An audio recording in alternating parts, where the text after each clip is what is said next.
दशावती सहस्रचंडी केली, पण निष्काम भावनेने केली आहे. भगवद्गीतेमध्ये याचं सुद्धा फार महत्व आहे.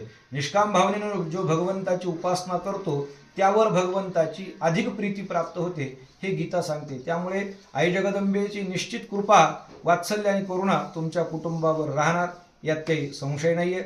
आणि त्याच प्रेमाचा, त्याच आराधनेचा एक भाग म्हणून राजोपचार पूजन संपन्न केले. हात जोडून जगदंबेची प्रार्थना करूया. काही चूक भूल झाली असेल तर क्षमा मागूया आणि ह्या पूजेची परिपूर्णता तुमच्याच कृपेनं व्हावी, हे मागणं आई जगदंबेला मागूया. प्रार्थये नमोक्षस्याकांक्षा भव विभववांछापि च न मे, न विज्ञानापेक्षा शशिमुखी सुखेच्छापि न पुनः, अतस्त्वमां संयाचे जननी जननं यातु मम वै, मृडानि रुदराणि शिव शिव भवानीति जपतः, नाराधितासि विधिना विविधोपचारैः, किं रुक्षचिन्तनपरैः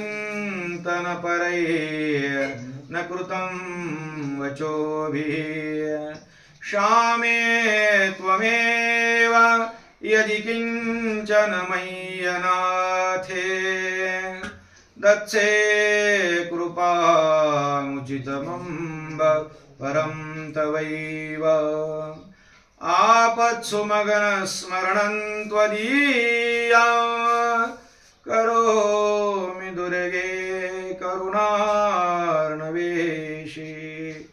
नैतच्छठत्वं मम भावयेथा, क्षुधा तृषार्ता जननीं स्मरन्ति, जगदम्ब विचित्रमत्र किं परिपूर्णा करुणास्ति चेन्मयी, अपराध परम्परा परं नहि माता समुपेक्षते सुतं, मत्समः पातकी नास्ति, पापघनी त्वत्समा नहि, एवं ज्ञात्वा महादेवी यथा योग्यं तथा कुरु, एवं ज्ञात्वा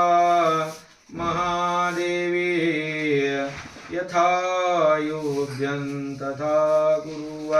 प्रार्थना पूर्वक नमस्कारं करोमि.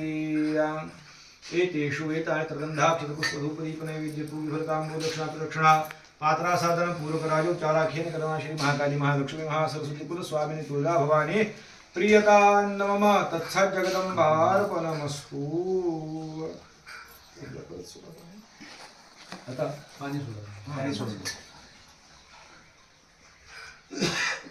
पूजा संपन्न झाली. देवीला दोघांनी नमस्कार करावा. हे जागेवर ठेवतील. पात्रा साधन तिथं समोर ठेवायचं. त्याच्यासोबत त्याचे उद्दिष्ट पण देवतेच्या सोबत. आणि थोड्या ब्राह्मणांना पाणी वगैरे पिण्यासाठी 5 मिनिटं 10 मिनिटाची विश्रांती. लगेच आपण पुढचं उत्तरांग हवन म्हणजे अगोदर श्री सूक्ताचे हवन करू आणि मग उत्तरांग हवन सुरू करू.